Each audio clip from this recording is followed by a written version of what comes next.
So we all love fans. We're all fans of something, and we love it when our customers are fans of our companies. But how do we turn fans into customers and customers into fans? That's the subject of our conversation today. And we'll go deep into what it is to connect and relate as a human being that ties into this fandom and the phenomenon of fan, where it actually begins in life, and give you some thoughts on how to recreate it. Listen in to a fascinating show.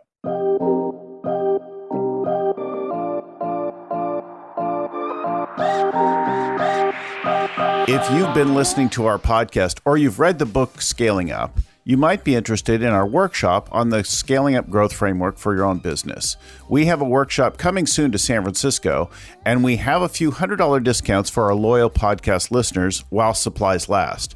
Just go to scalingcoach.com/workshops and then enter the code SUP. That's SUP for Scaling Up Podcast when you register. We'll see you there. All right. Hello and welcome again to the Scaling Up Business Podcast. I'm your host and scaling coach, Bill Gallagher. So on the show with me today is David Meerman Scott. He co-authored a book with his 26-year-old daughter, Reiko, Fanocracy. It's how to turn fans into customers and customers into fans. I've heard him talk about the things he's passionate about at many of our summits. He'll be a speaker at our upcoming summit. He's written 11 books. He speaks all over the world at many of our scale-up summits. He's an advisor to companies like Hubspot. We'll talk about that today. And he built a course for Gazelles for the Scale-Up Growth Institute, the MBD program there. So I'm excited to have you. You're outside of Boston today? Yeah, it's good to be here, Bill. Thanks a lot for having me on. Thanks for joining us on the show. So there's so many things to talk about. Yeah, we could probably go for 3 hours if we wanted to. Tons of stuff to talk about. Let's talk about a little bit of your background, how you came to write the book, and maybe what it was that led to that. To give us, the listeners, a little bit more. Yeah, sure, of course. So I've written, as you mentioned, now 11 books. And the last one to come out was 5 years ago. So I kind of had a book a year there for a while. I was like cranking. So you're a them. slacker. I was cranking them out, man. But they were, a number of them were fairly similar. I was really lucky that I was able to see the revolution in the ways that people communicate very, very early. And the reason for that is because my early career was in the real-time financial markets. I worked for Dean Witter and some other Wall Street companies. And I worked on the trading desk where we had real-time data. We had data from Bloomberg and Reuters and Dow Jones. And so I really understood deeply how data is used to make business decisions, in this case, financial market trading decisions. After that, I moved to Asia. I lived in Tokyo for 7 years, Hong Kong for 2 years. And then came back to the States. And then for about 15 years, I worked in the real-time financial news business. I worked for part of Dow Jones. I worked for part of Thomson Reuters. And my job was around selling and marketing and product development of the systems that bond traders are using, real-time financial market systems. So in 1995, and I was still working in the financial markets at this point, in 1995 is my line in the sand for when the internet started, because that's when Netscape went public. And I felt like this is nothing new. I understand this stuff. I mean, I've been working with digital information my whole career. And so I feel like I had an unfair head start in understanding real-time digital information. Then in 2002, I started my own business to advise companies. And that's when I started to write. I started writing for magazines in 2002. I started my blog in 2004. I wrote my first book in 2004, which came out in 2005. And then in 2005 and 6, I wrote what became my international bestseller, The New Rules of Marketing and PR, which originally came out in 2007, so 12 years ago. And that was the first successful book that talked about this idea of real-time communications and social media was just the very beginning of social media, but I talked about it and how you can use real-time content to market a business. And it sold like crazy. It sold 400,000 copies in the English language. It's in 29 different languages. And the books that I wrote after that, I wrote a book called The New Rules of Sales and Service, Worldwide Rave, Real-Time Marketing and PR. These books were all also talking about this idea of using online information to generate attention for a business. And I've spent more than a decade writing and speaking about this idea. But starting about 5 years ago, I started to hear a lot of new things from people as I was going around the world. And I've spoken in over 40 countries, all 7 continents. People were telling me that they were feeling like this online world had more promise than it's delivering. People were telling me that things are getting more polarized. And this was pre the political climate we're in now. And now it's even worse, where in politics, the online world, everybody is sorted into tribes, the right and the left, the red and the blue, not only in our country, but in other countries as well. At the same time, companies were doubling down with annoying ways of communicating online with things like spam and things like yet another tweet, yet another text message, and so on and so forth. And people were just getting fed up.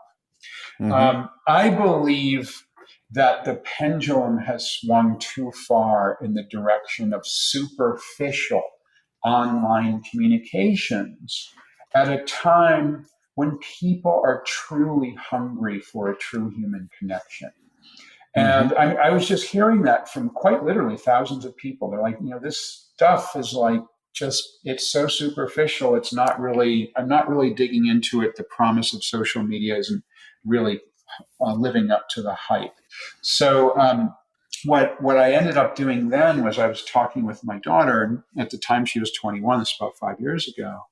And I said, Allison, isn't it weird that I've seen 75 Grateful Dead concerts? What's up with that? I mean, I'm such a huge fan of the Grateful Dead, and I've been to a whole bunch of other rock concerts from other bands. And she said, I know. I mean, I'm really into Harry Potter. I just finished an 80,000 word alternative ending to the Harry Potter series. How weird is that, Daddy?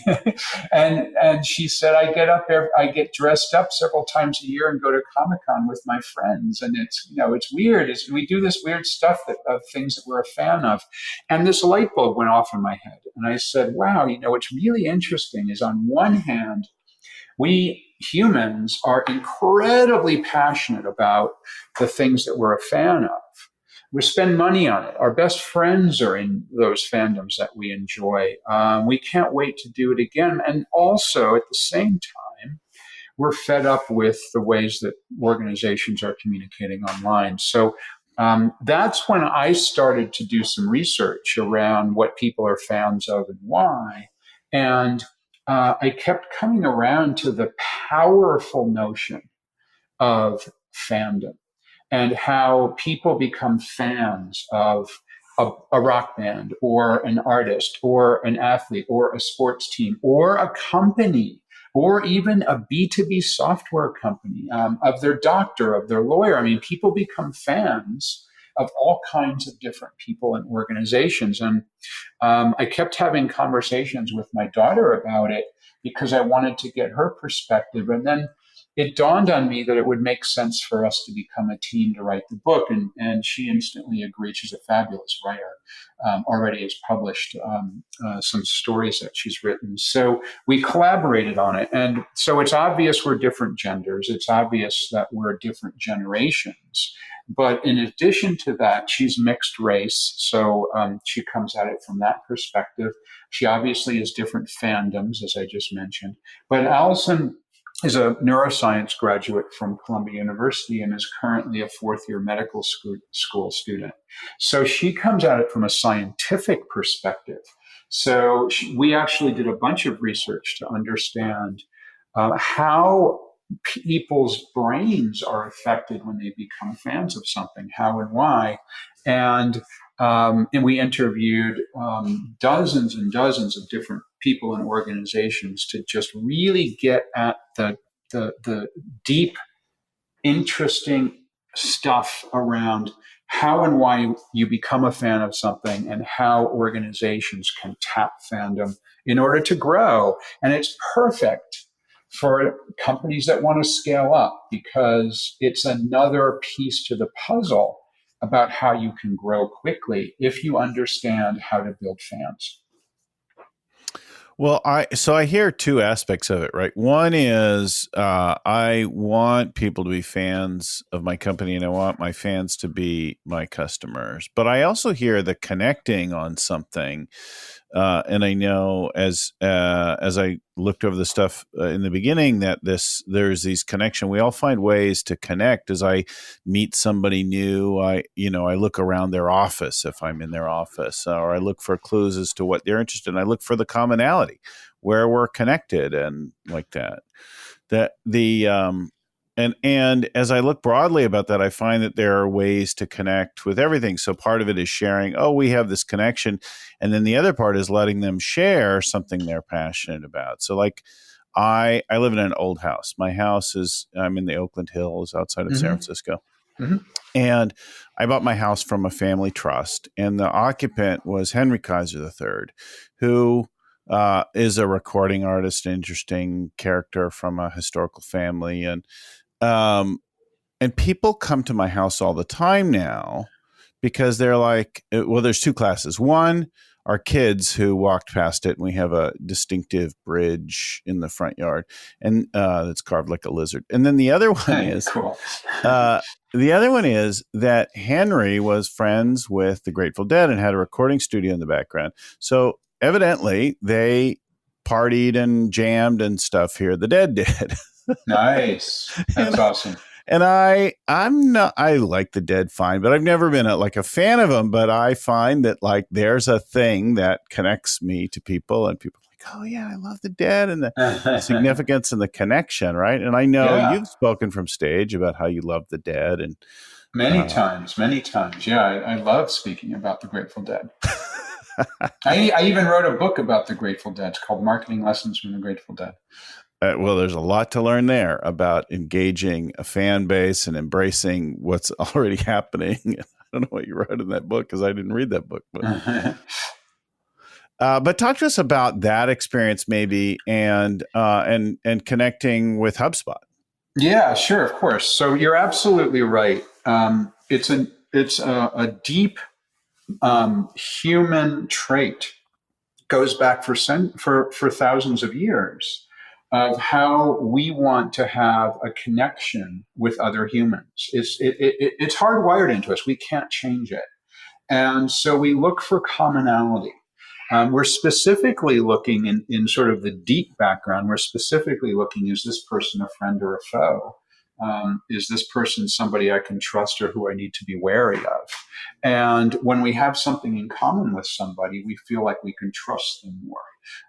Whether that's true or not, that's just something that our subconscious brain allows us to do. So, are we of the same tribe, of the same cloth? Exactly. Do we know each other? Exactly right. Exactly right. Oh, you're from the same town as me. There's a connection. Or you like the same sports team that I do, and whatever it is. So many times when people wear T-shirts or ball caps or in some other way show what they're interested in, that's an instant connection. And in some cases, it can be a funny connection because if, I live in the Boston area, if I'm wearing a Red Sox T-shirt and then I meet someone who has a Yankees T-shirt, we can kind of goof on one another because it's that incredible rivalry, but in a way that connects us in an interesting way. So, then you have to kill them, right? Yeah, exactly. So 12 years ago, the new rules of marketing and PR came out. And very, very soon after it came out, just a couple of weeks, the entire HubSpot team of only 8 people at that time read the book in Yeah. first edition, and they really, really liked the ideas in the book because it was very much in line with the philosophy that they built their company around. And the company was only 1 year old at that point. They didn't have any customers, only 8 employees. So they said, "Hey, we've all read this book. We'd like you to come so we can chat and see if there's anything we can do together." And I thought, well, that's pretty neat. They're only 10 miles away in Cambridge, Massachusetts. I'll go check them out. So I went there, and I had never met them before. They didn't know who I was other than reading my book. So I walked in, and I opened up. I pulled out my computer. This is 1 minute after having shaken their hands for the first time in the conference room, opened up my computer, and I had a bunch of stickers on the back of my computer. As many people do, I showcase the things that I love by putting stickers on the back of my computer. And so among others, I had about maybe a half dozen stickers. Among others, I had a Grateful Dead sticker, I had a Japan sticker, and I had a Nantucket Island sticker. Mm-hmm. And Brian Halligan, who's the CEO of HubSpot, said, "Hey, hang on a minute here. We can't start this meeting until we talk about these stickers on your computer. Tell me about the Japan sticker." And I said, "Well, I lived in Japan for 7 years. My wife was Japanese." And he said, "I lived in Japan too." And it turns out we actually overlapped for a short period of time. Then he said, "Well, tell me about Nantucket." And I said, "Well, I've got a house in Nantucket. I go there all the time. I love the place." And he goes, I go there every summer. I love Nantucket as well. "What about the Grateful Dead?" And I said, Grateful Dead's my favorite band. I've seen them dozens of times. And Brian said, "They're my favorite band too, and I've seen them over 100 times." So we had these instant connections. And then I said, "I've got an extra ticket to go see Phil Lesh, who was the Grateful Dead's bassist, in a couple of weeks. Would you like to go with me?" And he said, "Sure." So we bonded within a minute of meeting each other over these shared fandoms that we had for Nantucket Island, for the country of Japan, for the Grateful Dead. And after that first Phil Lesh concert, Brian invited me to become the founding member of the HubSpot advisory board, which I did. And that was 12 years ago. Now HubSpot is something like 3,000 people. They're an $8 billion market cap. They've got 65,000 customers around the world. I'm still on the advisory board. Fortunately, took equity as my compensation over the years. And what's fascinating about this to me is that we've actually spent time together in Nantucket. He's been over to my house, and I went and delivered a speech for the opening of the HubSpot Japan office a couple of years ago. And we've probably seen over 100 live concerts together in the past 12 years. So simply by sharing what I'm a fan of, by virtue of having these stickers, created a very strong personal relationship, but also a very strong business relationship, because many of the ideas that I shared with the HubSpot team, they implemented. And I'm not saying that I'm responsible for their growth, but certainly some of my ideas contributed to their scale up from a very small company 12 years ago to a New York Stock Exchange listed company worth $8 billion now. And I think this idea of showcasing what you're passionate about and being unapologetic about mixing business and personal is something that people are looking for with the people they do business with the companies that they become a customer of. This idea of passionate people are those that you gravitate to, and celebrating what you're passionate about is something that can be an incredibly powerful business driver. It's counterintuitive, but mixing business and pleasure is something that can work really well. That's a brilliant story, in that finding that connecting and connecting on multiple levels, I think is really helpful for not only the company relationship, like customer, client, vendor, that kind of thing, but also then just the pure interpersonal thing, finding those connections from within the company itself to each other, seeing where we're common. I think many of us have this notion that there's only certain kind of people that we can connect with, and these kind of people I'm not good with, and those kind of people I am good with, and so if I recognize it, and the problem is then we start to just react to little cues stereotypically through some facet of something, and we fail to see or look for what else there might be. I know I used to have this in a huge way, and now I go looking for what connects us, and even when I see somebody who looks like completely foreign or different from me, I'm like, okay, we both have a mother and a father. We both have, that's right. we both have like some common human character, and then I go look. Okay, so what else is there, right?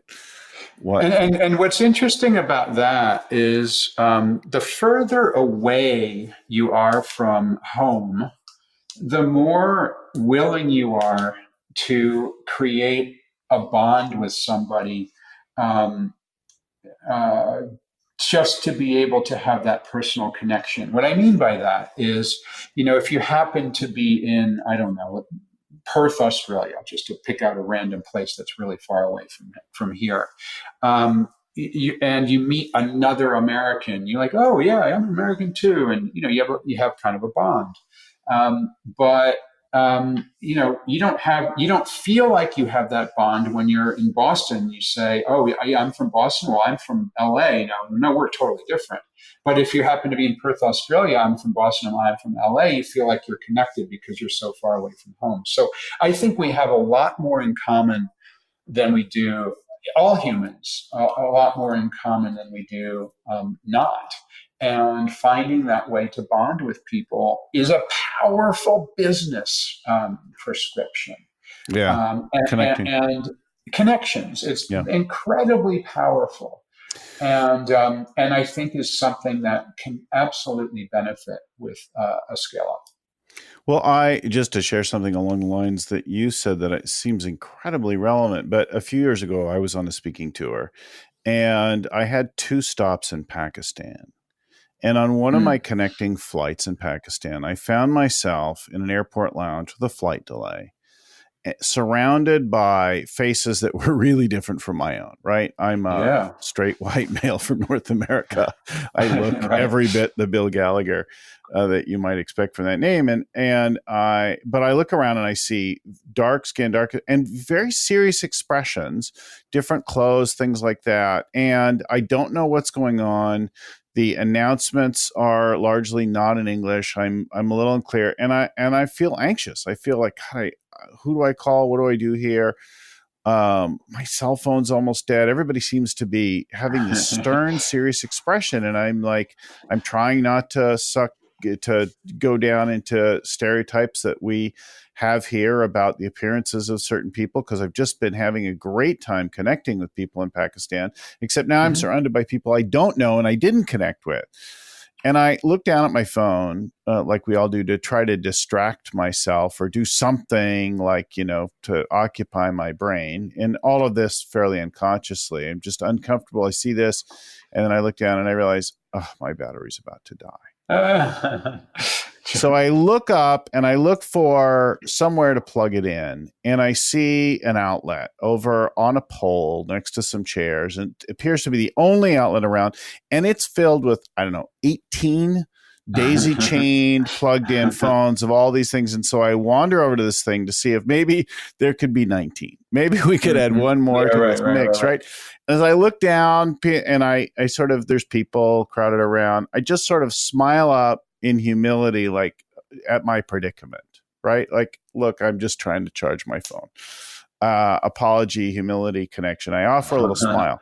Those stern faces, starting with the couple people closest to me, changed in an instant. Yes. Their smiles broke out. They went from these serious, what looked to me like unhappy, unfriendly things, like maybe they hate me because I'm a white guy, to common human beings with a common predicament. And I found a way to plug in, or somebody offered, I don't remember exactly, but like I started to charge my phone, and then we kind of smiled at each other. And then before too long, somebody came forth as like, I speak English, and we started to talk. And it turns out he went to school in the same town that my wife is from. And it's just like mind blowing how you can take a little crack, a little opening, a sticker on the back of somebody's thing, and then find and build a multi-year relationship worth all kinds of things, is what I heard.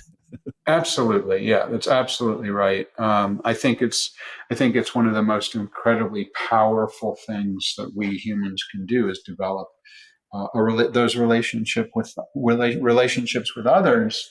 And that's a fundamental building block of growing fans for a business. So I have this podcast now, and folks come up because we've been doing it for a few years, and we have a global audience, and people come up to us, to me at conferences, and oh, Bill, and nice to meet you, and things like that, and they share the moments and that they love and that made a difference for their business or their life, and but I think that what you wrote about Hagerty creating fans of their thing and tying in it very different from what we think of in the insurance world.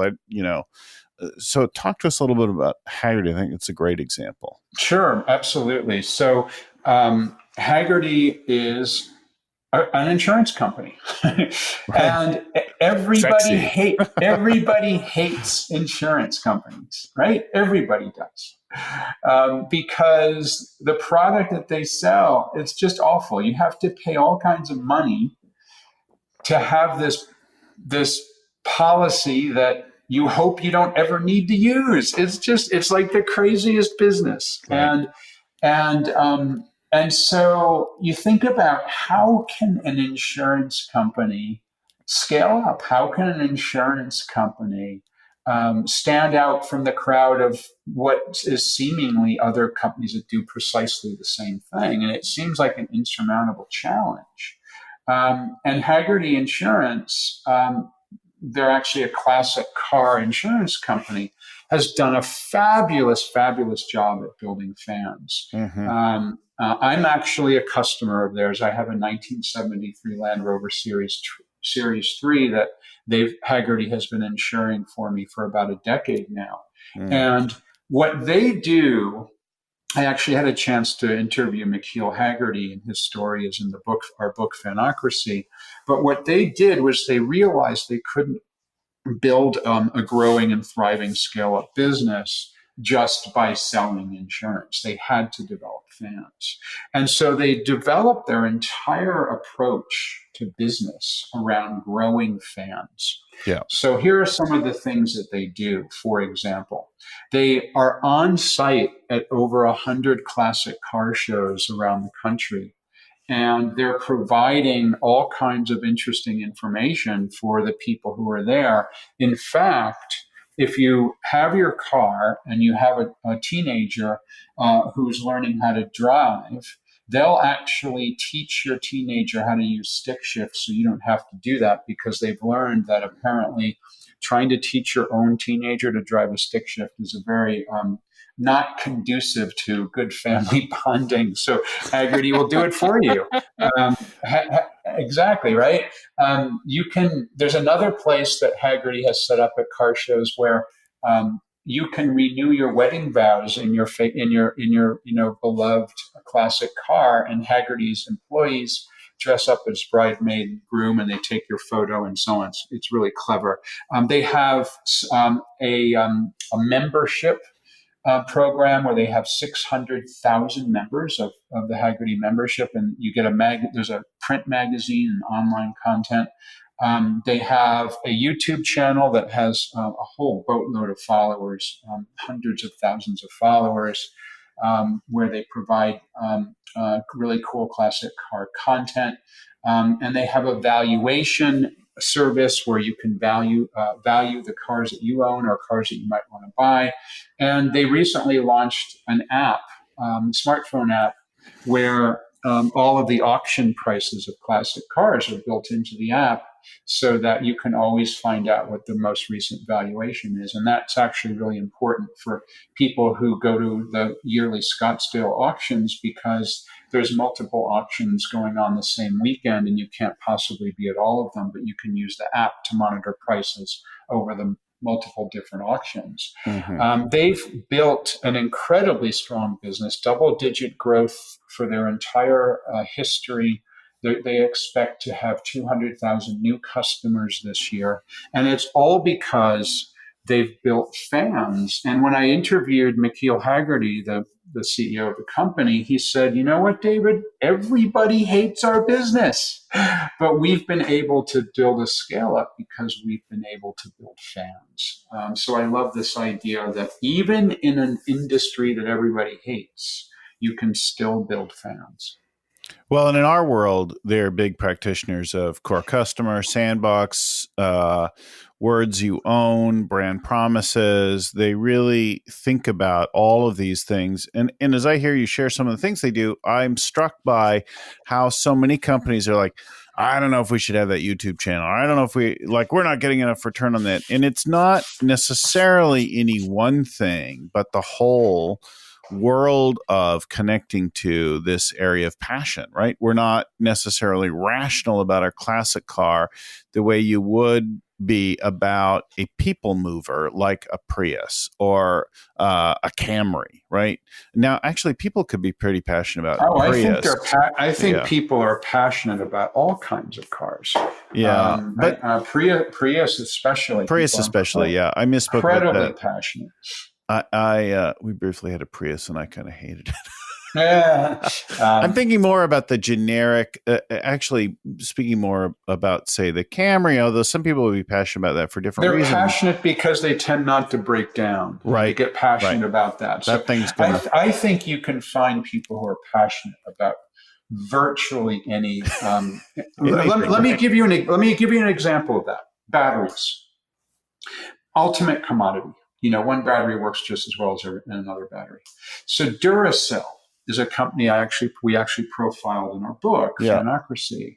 Duracell has done something remarkable. Yeah. The time that batteries are the most in demand is during a natural disaster, a flood, a fire, a hurricane, something like that is when the power goes out and you need batteries, and many people find that they don't have enough batteries to power their flashlights or their portable radios or their mobile phones end up draining the power. So at the time that batteries are most in demand, and many of the local shopkeepers are doubling and tripling prices of their batteries, Duracell has a program called Power Forward, where they actually deliver free batteries to people in need. For example, they delivered 700,000 free batteries to Puerto Rico right after Hurricane Maria. They airlifted several trucks on military cargo planes down to Puerto Rico.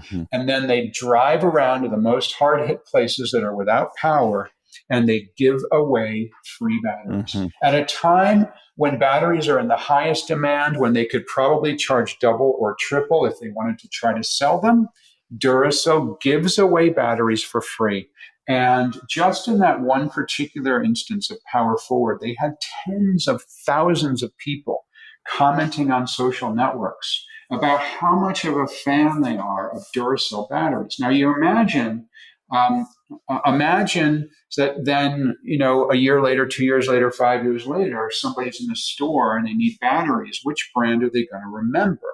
The brand that they had to buy at the corner store when they were being gouged, or Duracell that came by and gave them 8 free batteries to power their flashlight for the next 4 days.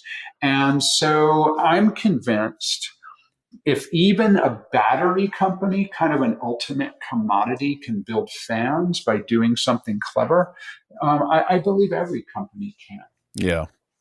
Thinking about and relating to your people and what they're dealing with and what they're struggling with, I think is the thing that I hear there. Understanding who they are and creating that real connection that's so missing from so much of our routine, structured, transactional reality, which, there's value in, but you miss that human piece. It's a challenge when you're running a company that's got to deliver quarterly results.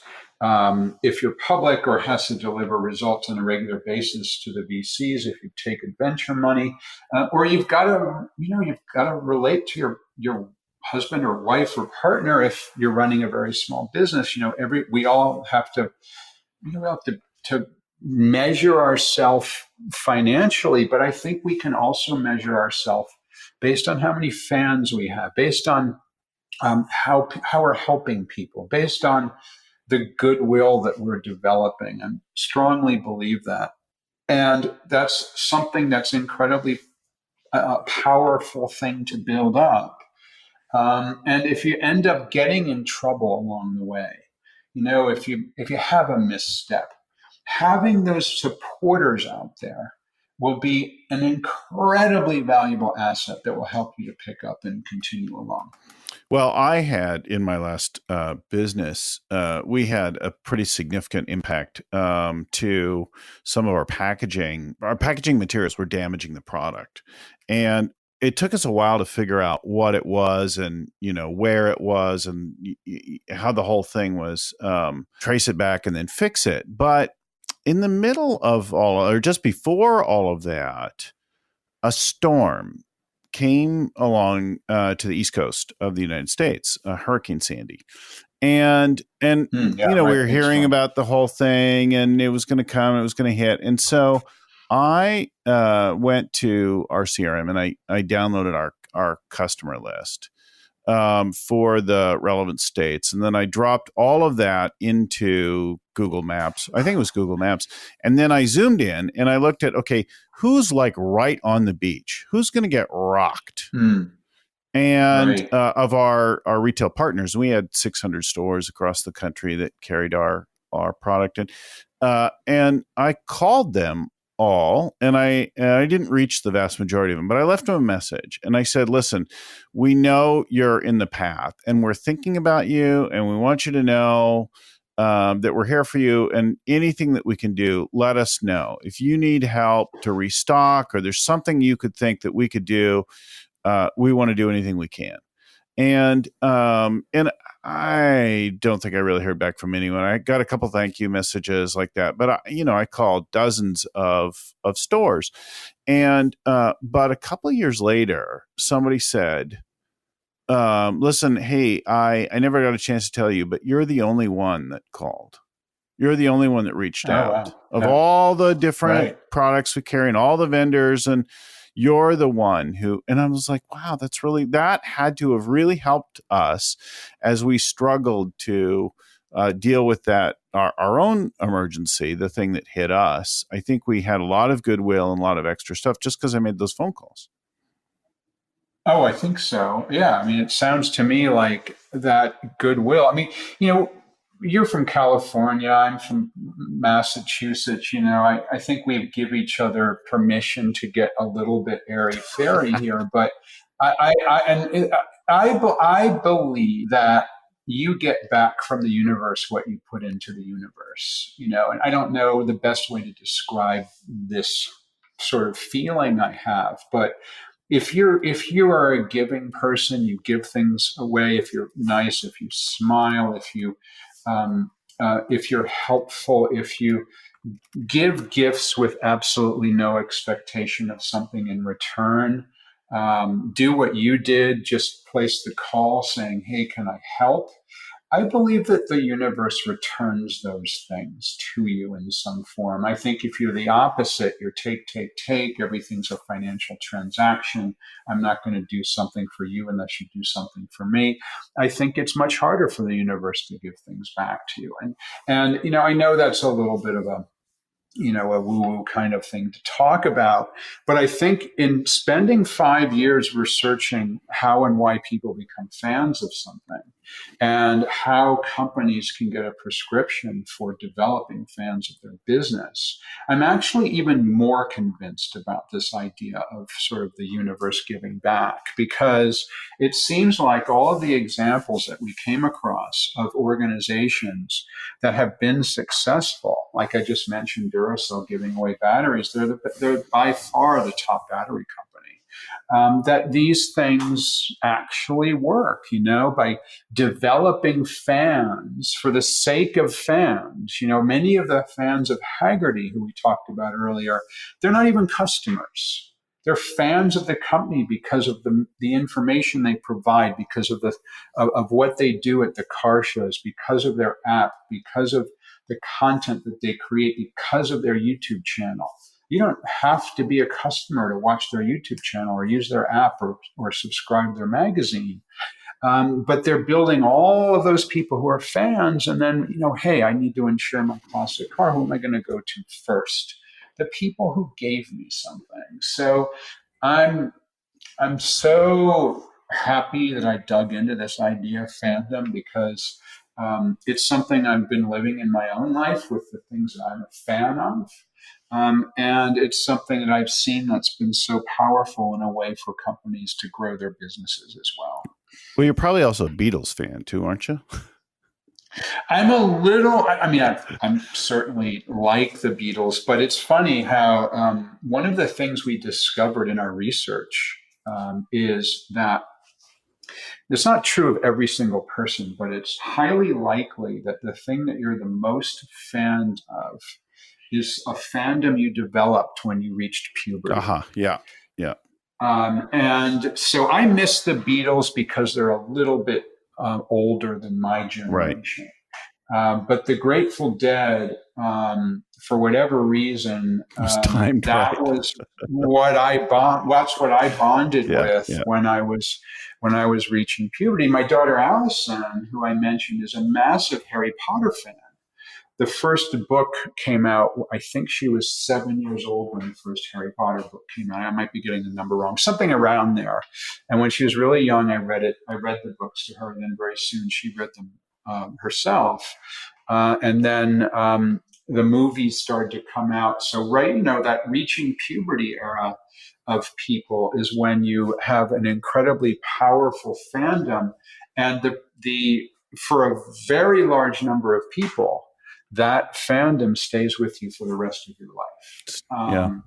And so one way to get in touch with your inner child, as that inner child was beginning to emerge as an adult, is to think about, what did you love to do in sort of your middle school years, 12, 13, 14, 15 years old, because that's likely to be something that if you've lost touch with it, you may end up really loving if you were to rekindle that interest. My dad was a PhD in linguistics, and his dissertation was on second language acquisition. And his research was into how is it that it's so much easier, or is it in fact? So what he found is that it was much easier to learn a second, third, or other language before puberty sets in.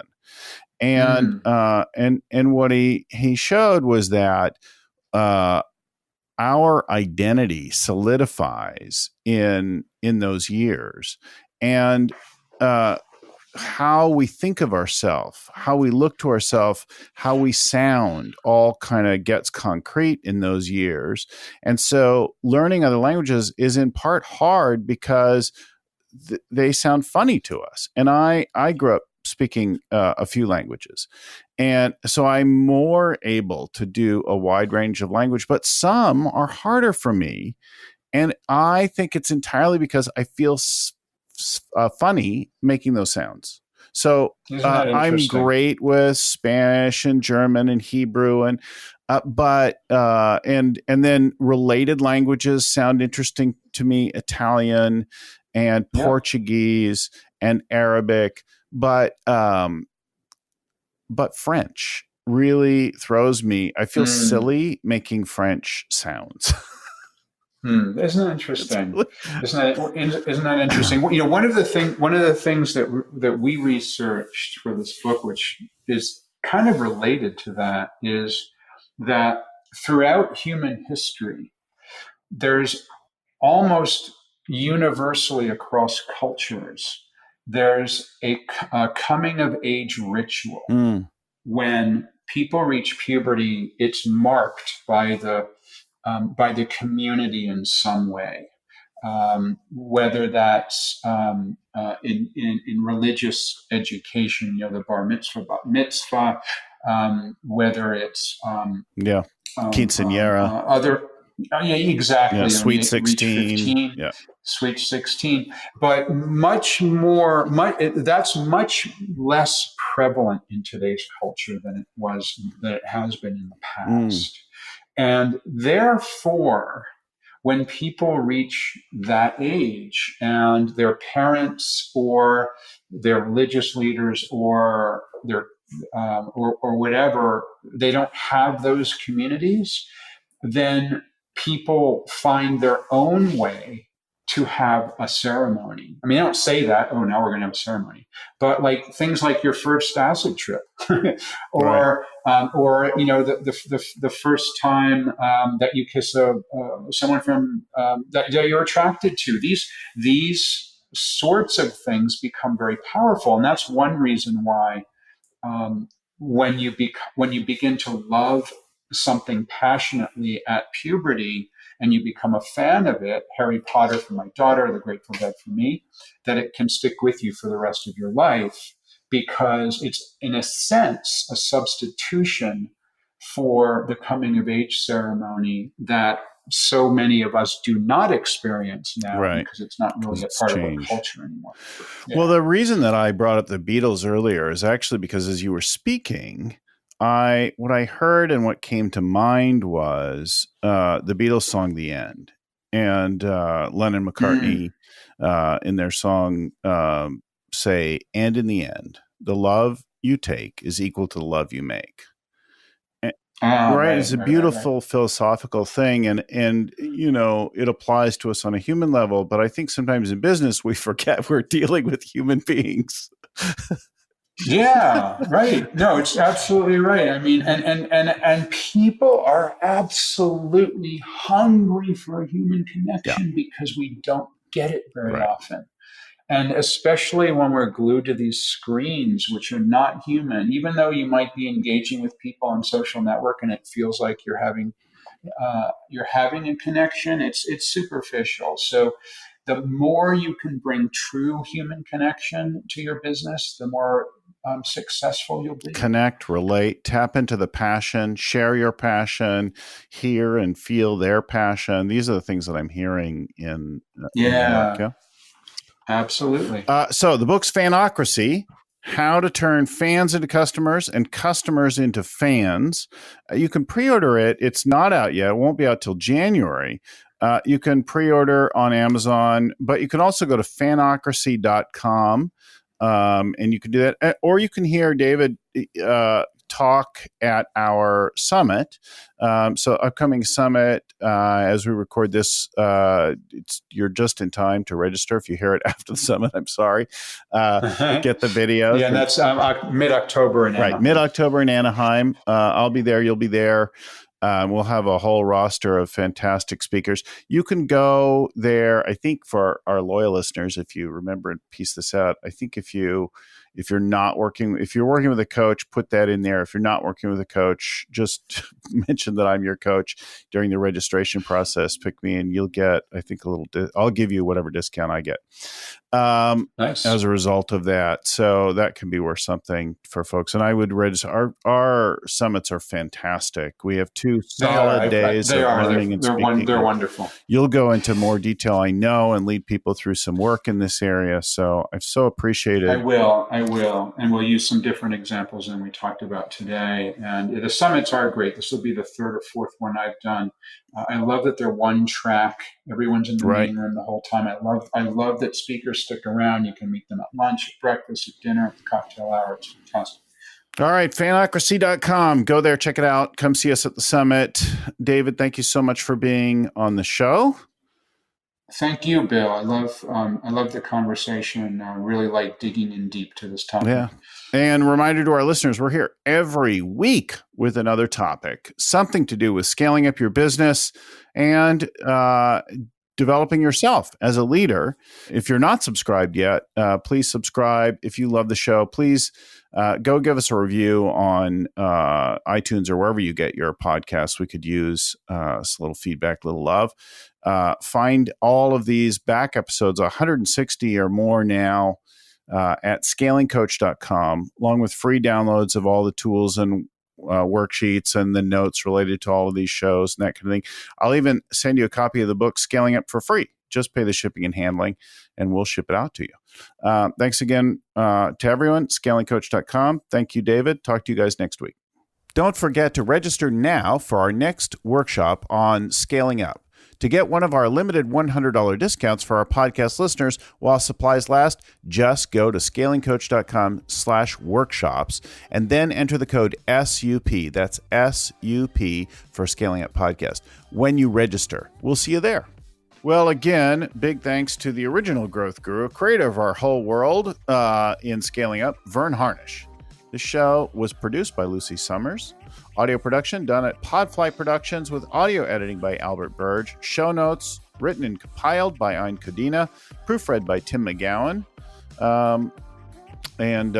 Just so we could not do the show every week without our team.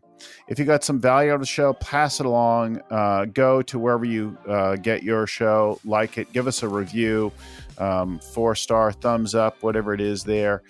Subscribe to get it every week. You can also go to scalingcoach.com, subscribe there, get on our list, and we'll send you an email about once a week with the updates and all the show notes. If you would like to hear more of something or like to give us some feedback, send a note to info@scalingcoach.com. Thanks again for listening, and keep scaling up.